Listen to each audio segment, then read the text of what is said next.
How to heal yourself, powerful self. Healing and recovery techniques, beloved. Healing is not something distant, locked away in hospitals, medicines, or in the hands of others. It is a reality already within you, waiting to be awakened. You are not broken. You are whole in the unseen realm, and what you dare to believe about yourself in imagination will show itself in the body. The world has taught you to measure your health by symptoms, to bow to appearances, and to accept pain as the final word, but the truth is that your body is a servant of your inner state. Change the state, and the body follows. Healing begins not when the sickness ends, but when you decide to no longer identify with weakness and instead assume the feeling of vitality, strength, and peace. You must see yourself walking in the freedom you desire, speaking as though it is already done, and living from the end of your healing. Do not wait for proof, for the body will mirror whatever image you hold most faithfully in your spirit. Healing is not a fight, but a surrender. Surrender to the wholeness that already exists within you. Surrender to the higher reality that calls you free, restored, and made new. And when you accept this truth, gratitude rises naturally, for you know you are no longer chasing healing, you are revealing it. Imagination is the first medicine. Healing begins not with the body, not with a pill, nor even with the touch of another. It begins with the unseen force of imagination. Imagination is the first and highest medicine, the true fountain from which all health flows, and until you understand this secret, you will forever look outside yourself for what already lies within. The body is nothing more than a shadow, an obedient servant of the inner man, and it bends, breaks, and rebuilds itself according to the dominant picture you carry within. So if your imagination is filled with sickness, weakness, and decline, your body cannot help but obey. But if your imagination is saturated with wholeness, strength, and vitality, then the body must conform and reveal that hidden truth. To heal yourself, you must first dare to see yourself as healed, not tomorrow, not one day in the future, but right now in the invisible theater of your mind. You must walk in imagination as though you are already free, feel in imagination as though the sickness is already gone, and live in imagination as though the recovery has already taken place. For what you assume and persist in imagining hardens into fact. Many people wait for proof before believing, but that is not how healing works. Healing requires faith in the unseen, the courage to persist in a vision that contradicts the evidence of the senses, and the boldness to ignore appearances until they surrender to the inner conviction. The truth is this: imagination is creation, and creation always precedes manifestation. So to change the body, you must first change the picture in the mind. Picture yourself standing strong, walking freely, breathing deeply, laughing with vitality, and let that image become more real to you than the doctor's report, more persuasive than the symptoms, more alive than the pain, and soon the body will reorganize itself to match the vision you have planted. But this is not merely wishful thinking, for wishful thinking is weak and easily swayed. This is assumption, conviction, the conscious decision to claim health as your state of being now, to assume the feeling of being healed until the assumption becomes a fact. Each night before you sleep, close your eyes and rehearse the scene of your healing as though it has already been accomplished. Feel the joy of walking with ease. Feel the freedom of living without pain. Feel the gratitude of knowing the body has aligned with the inner image, and let that feeling sink into the depths of your spirit, for the subconscious mind, which governs the body, responds not to idle words, but to the felt reality impressed upon it. The body has no choice but to obey what is impressed upon the subconscious, and the subconscious takes its orders from imagination. This is why imagination is the first medicine, because without it, all external remedies are temporary, but with it, even the impossible becomes possible. The body is renewed by the vision you hold of it, and if you persist in holding the vision of health, every cell, tissue, and organ begins to reorganize itself according to that vision. Do not fight sickness. Do not struggle against pain, for what you fight you magnify, and what you resist you give life to. Instead, withdraw attention from the problem and pour all your attention into the solution. See yourself as you desire to be. Feel yourself as you desire to be. Live from the end of your healing, and let that unseen medicine saturate your being until it becomes more real than what the senses report. The senses will scream, the symptoms may persist, but persist in imagination, and soon the senses will yield, for they are servants of a deeper law. Understand this truth: the body is clay, imagination is the sculptor, and every thought, every inner picture, every assumption shapes that clay into the form it must take. If you desire healing, then dwell only on images of wholeness. If you desire strength, then see yourself strong. If you desire peace, then imagine yourself calm and serene. Do not waver between health and sickness in your inner world, for a divided mind produces no fruit. Choose health, choose life, choose restoration, and stand firm in that choice. When doubt arises, return again to imagination and rehearse the scene of your wholeness, for repetition engraves the image deeper into the subconscious until it becomes the only reality your body knows. This is why so many fail in healing. They pray for health but continue to imagine sickness. They ask for strength but continue to picture weakness. They desire freedom but continue to identify with bondage, and the body cannot help but reflect what is most deeply believed. The key is to shift identity. Stop saying, "I am sick," and begin saying, "I am whole." Stop rehearsing weakness and begin rehearsing strength. Stop identifying with the problem and begin identifying with the solution, for what you identify with you become. Healing is not the act of creating something new, but of revealing what already exists in the unseen, and imagination is the bridge that makes the unseen visible. Every cure the world has ever known began first as an inner picture, an inner conviction, an inner acceptance, and if you will take this medicine seriously, you will see results that others call miracles, though they are simply the natural outworking of divine law. Therefore, beloved, do not despise imagination, do not treat it as fantasy, for it is the most powerful force in your being, the very tool by which you are meant to heal yourself and live abundantly. The body has been waiting for you to give it a new command, a new vision, a new instruction, and that instruction must come through the images you dwell upon and the feelings you entertain. Right now, dare to imagine yourself healed, whole, vibrant, restored, and live in that state until the body cannot help but follow. For imagination is the first medicine, and once you take it, the body will drink deeply of its healing power until you rise again in strength and vitality, bearing witness to the truth that you were never broken, only asleep to your wholeness. Your inner conversation shapes your body. The secret of healing lies not only in the images you hold, but in the constant stream of words you whisper to yourself day and night. For your inner conversation is the silent architect of your body, your health, and your destiny, and until you learn to master it, you will unknowingly create the very conditions you are trying to escape, for the body listens faithfully to the dialogue of the mind and shapes itself according to the words most often spoken within. Every complaint, every sigh of weakness, every thought of defeat is a seed planted in the fertile soil of the subconscious, and that soil does not argue, it simply grows what is planted.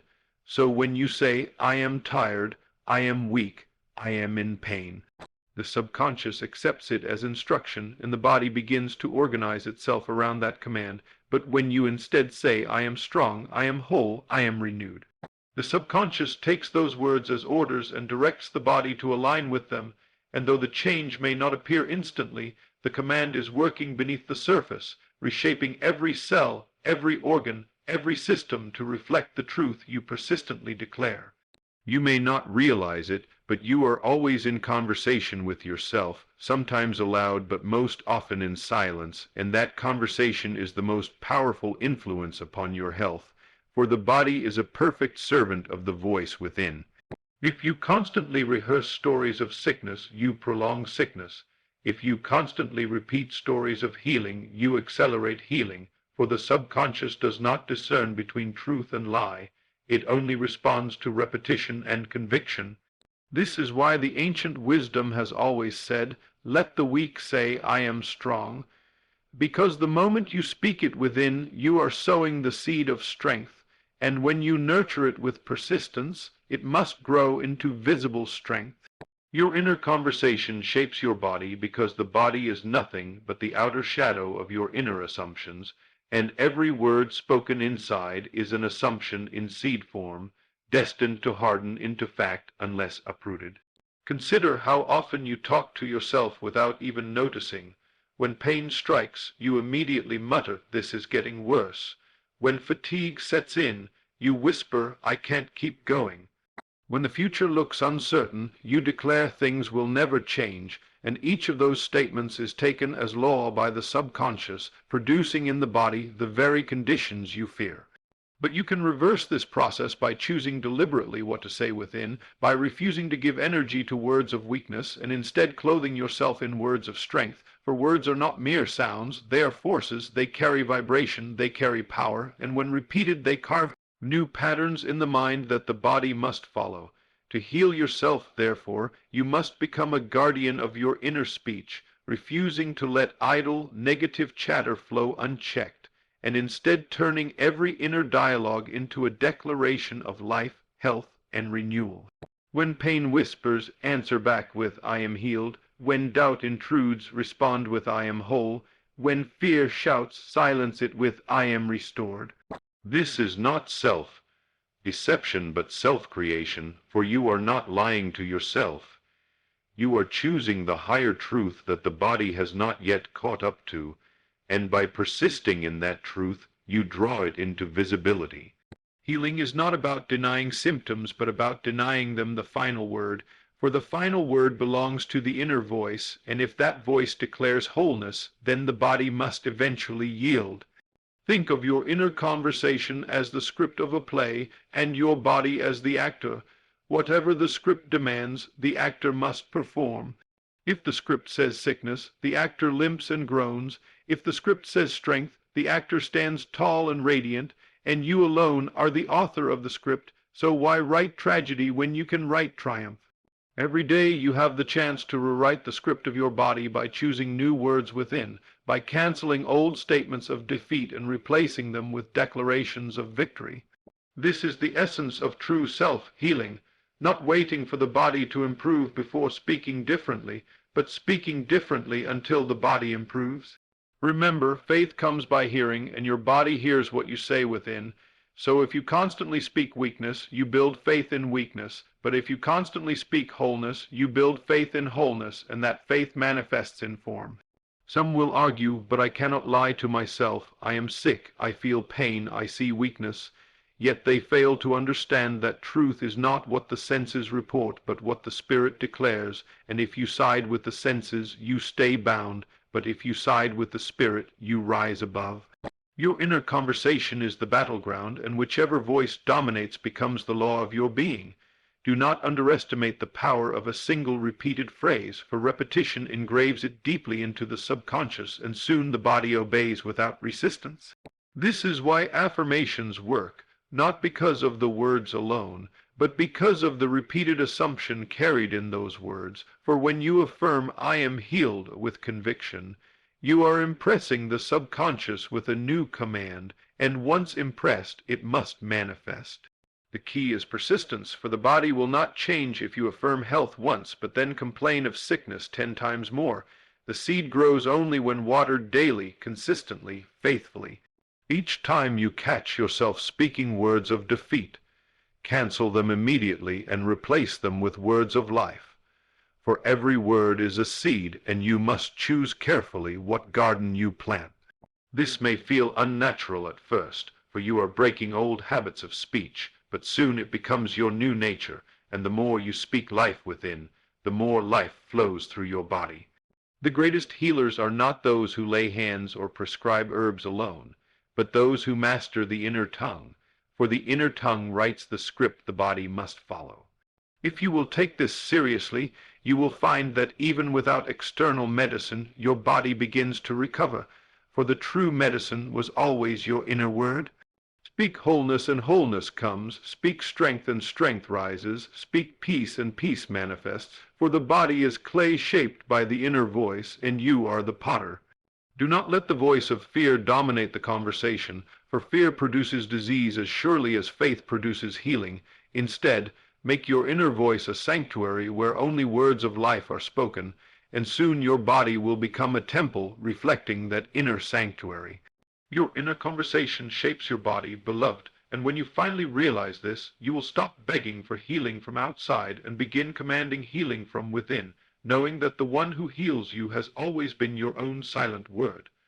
The law of assumption in healing, the great secret of healing, lies not in waiting for it to happen, nor in begging for it to arrive, but in assuming the state of being healed right now, for the body, the mind, and the outer world cannot help but conform to the inner law that governs all creation, and that law is the law of assumption, which declares that what you dare to assume as true, even in the face of contradiction, must eventually harden into fact. So if you persist in assuming health, wholeness, and vitality, your body must yield, no matter how impossible it seems, for assumption is the creative act that shapes the unseen into the seen. Most people look at their symptoms, their pain, their diagnosis, and say, I am sick, I am broken, I am weak. But that is not assumption, that is surrender to appearances, and appearances are not final. They are shadows cast by deeper beliefs, and the law of assumption gives you the power to change those beliefs and therefore change the shadow itself. To heal yourself, you must first decide within, I will no longer identify with sickness, I will no longer call myself broken, I will no longer bow to appearances. I assume now that I am healed, I am whole, I am strong, and I live from the end of that reality. Living from the end means you no longer wait for proof before rejoicing, you no longer wait for results before celebrating, you no longer wait for evidence before believing, but you act as though it is already done, you speak as though it is already complete, you feel as though it is already true. And by assuming the end, you collapse the distance between desire and manifestation. The law of assumption is not about pretending, it is about embodying.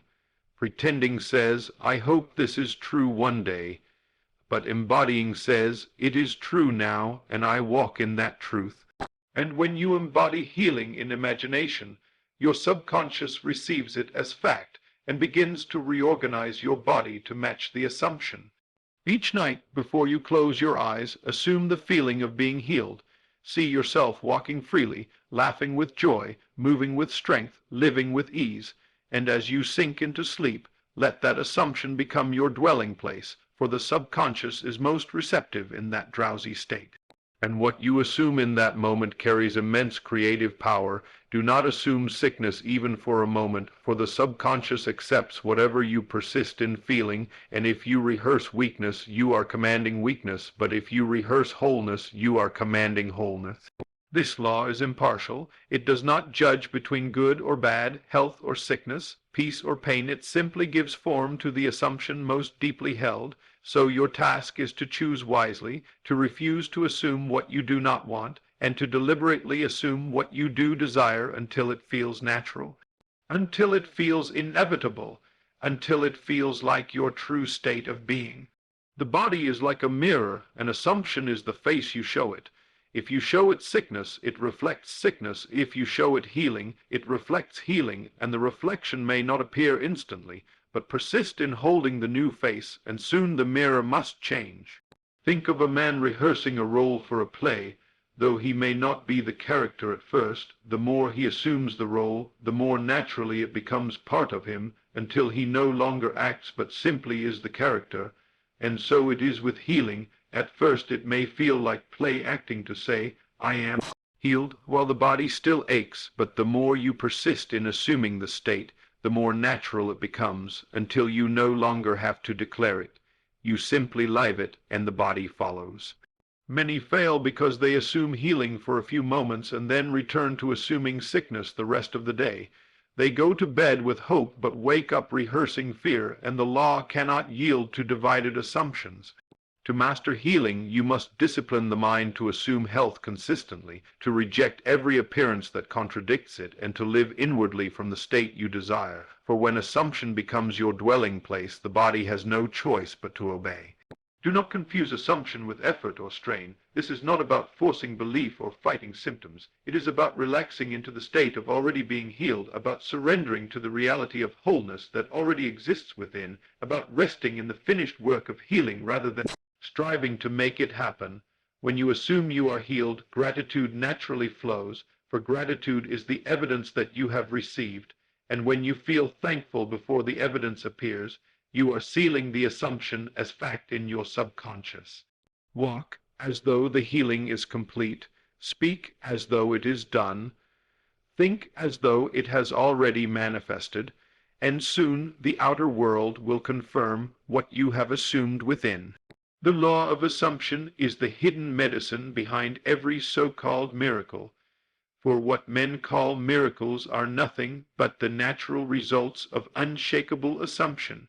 History is filled with those who overcame incurable diseases, impossible conditions, irreversible diagnoses, not by fighting harder but by assuming a different end, by living inwardly from the reality of healing until the body conformed. This power is not given to a select few. It belongs to you here and now, for assumption is the birthright of every soul, the creative law woven into the fabric of existence, and when you use it consciously, you step into your authority as the creator of your experience. Beloved, do not let appearances intimidate you. They are shadows, not substance, and shadows dissolve when the light of new assumption shines. If you dare to assume healing in spite of appearances, the law must fulfill itself, and the body must obey.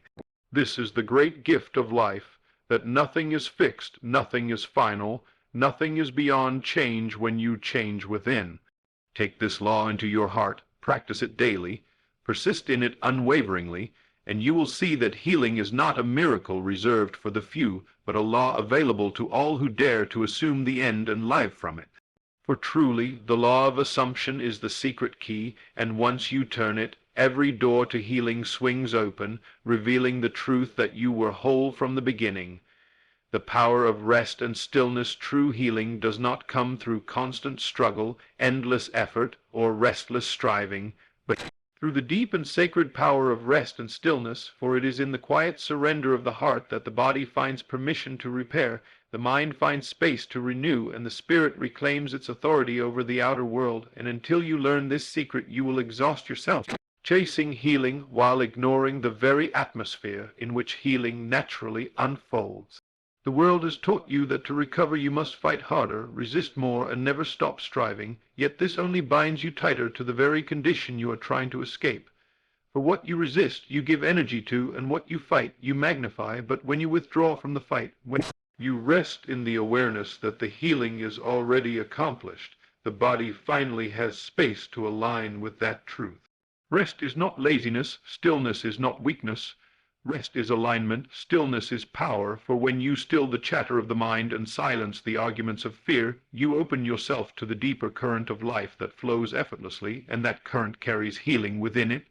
The body does not heal best in stress but in ease, not in panic but in peace, not in noise but in quiet, and this is why sleep is often the body's greatest medicine, for in sleep the conscious resistance is silenced, and the subconscious, which governs every cell and system, begins its work of repair. In the same way, when you deliberately choose to rest in the awareness of your wholeness, to be still and know that the work is already done, you activate a healing deeper than any outward remedy can provide.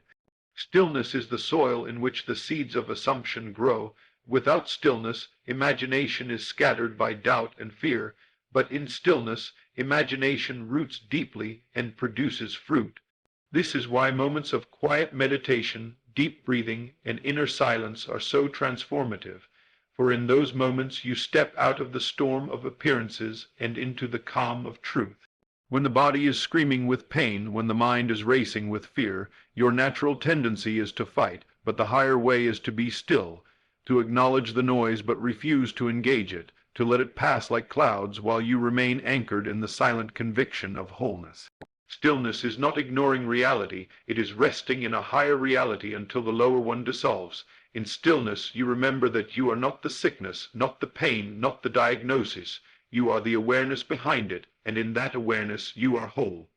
Healing accelerates when you stop trying to make it happen and instead rest in the knowing that it is already yours, for the very effort to make it happen often implies it is not yet done, and that belief delays the manifestation. Rest, therefore, is not inactivity but trust. It is the confidence that the unseen law is at work, that the body knows how to repair itself, that life itself is flowing through you, making all things new. Imagine a river. When the water is still, it reflects the sky perfectly, but when it is agitated, the reflection is broken and distorted. So it is with your mind. When still, it reflects the image of wholeness clearly, but when restless, it distorts the image and delays its manifestation. To heal yourself, you must cultivate stillness daily through quiet meditation, gentle breathing, or simply sitting in silence, detaching from the endless chatter of the senses and sinking into the awareness of being whole.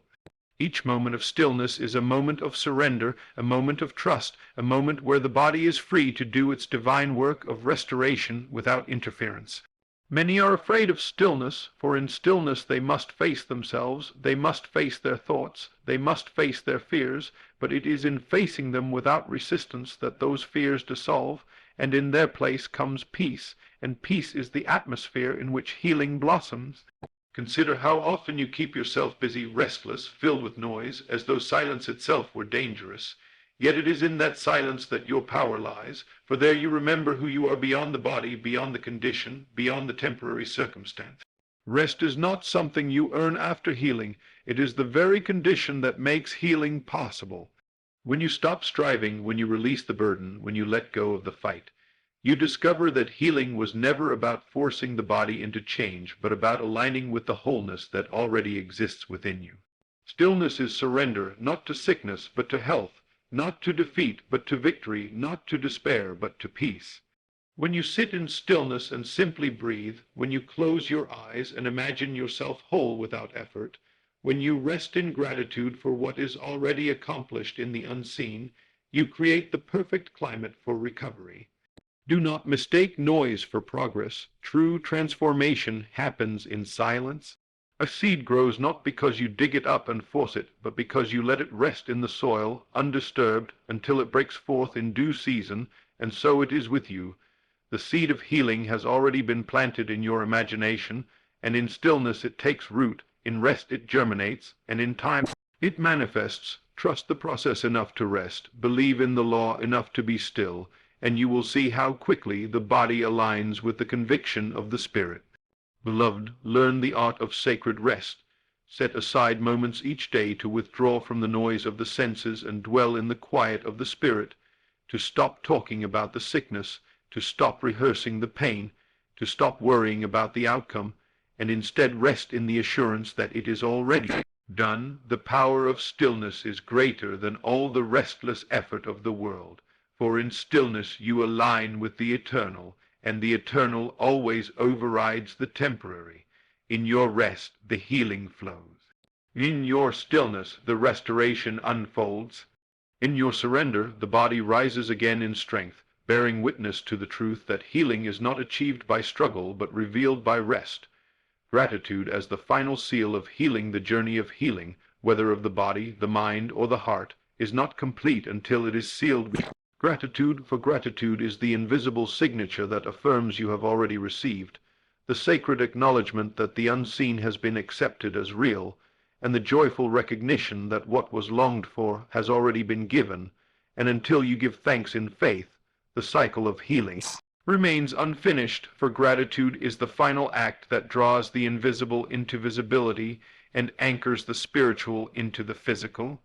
When you express gratitude not after the healing but during the process, even before evidence appears, you declare to life, to God, and to your own subconscious that the work is already done, and this declaration seals the assumption as fact.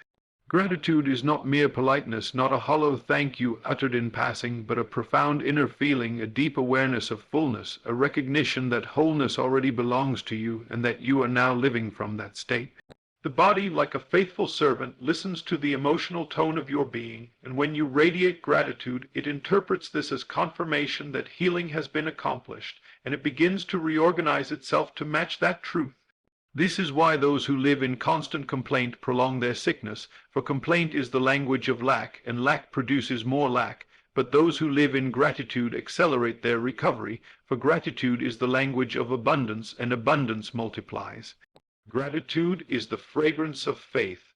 It is the evidence that you no longer doubt, that you no longer wait, that you no longer wonder, but that you rest in the certainty of possession.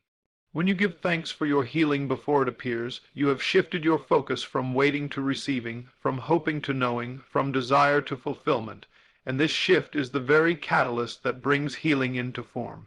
Each day, before you rise and before you sleep, whisper words of gratitude, not only for what your eyes can see, but for what your spirit knows is already true. Say, "Thank you for my restored body. Thank you for my strength. Thank you for my vitality. Thank you for my peace." Let these words rise not from desperation, but from the joy of knowing it is finished, and as you repeat them, feel the gratitude in your body, let it expand in your chest, let it flow through your breath, let it radiate through your entire being, for gratitude is not only thought but vibration, and that vibration tells the subconscious that the assumption has been fulfilled. To walk in gratitude is to walk in completion, to live as though the promise has already been kept, to carry yourself with the quiet confidence of one who knows the answer has already come. Gratitude does not wait for perfect circumstances. It creates perfect circumstances by aligning you with the higher law of abundance. Even when symptoms linger, even when appearances deny it, choose gratitude, for gratitude fixes your focus on the end, and what you focus on with persistence must manifest. Imagine two people. One prays for healing but continually complains about pain, while the other prays for healing and then spends each day giving thanks as though it were already complete. The second will always see faster results, for gratitude is the final seal that locks the inner picture into reality. Gratitude is also protection, for it prevents you from undoing your healing through fear, doubt, or negative speech. Once you give thanks, you stop searching for evidence. You stop asking, "When will it happen?" You stop doubting, for thanksgiving implies it is already here. Gratitude is the language of faith matured. When a child asks for something and keeps asking, you know they have not yet received, but when they say thank you and go their way joyfully, you know they believe it is done. So it is with you. When you persist in begging, you reveal doubt, but when you rest in gratitude, you reveal certainty, and certainty produces manifestation. Beloved, practice gratitude not as duty but as delight, not as ritual but as reality, for gratitude shifts the entire atmosphere of your being. Where complaint produces heaviness, gratitude produces lightness. Where fear produces tension, gratitude produces ease. Where doubt produces delay, gratitude produces acceleration. Healing loves the atmosphere of gratitude, for gratitude is the proof that you are already living in the state desired. If you desire to speed your recovery, then practice gratitude not only in words but in action. Walk as though you are already healed, speak as though you are already whole, carry yourself with the dignity of one restored, and let every breath be a silent thank you to the source of life.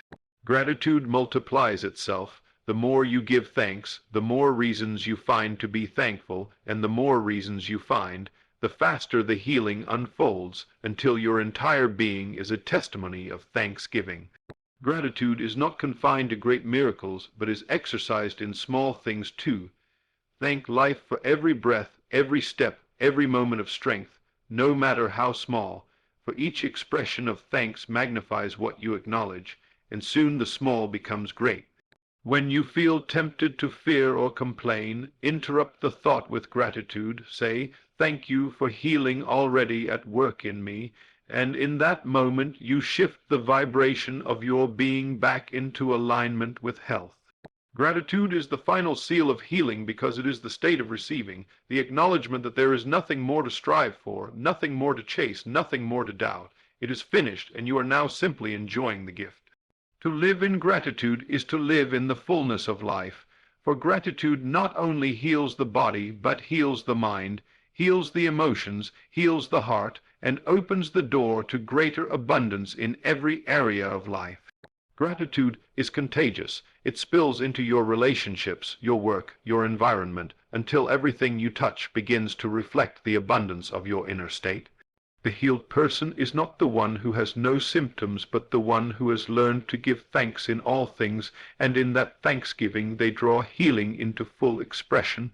Therefore, beloved, seal your healing with gratitude. Do not wait until the pain is gone, until the body is perfect, until the world agrees, but give thanks now, give thanks daily, give thanks continually, for thanksgiving is the language of the healed, the posture of the whole, and the final seal that anchors the unseen into sight.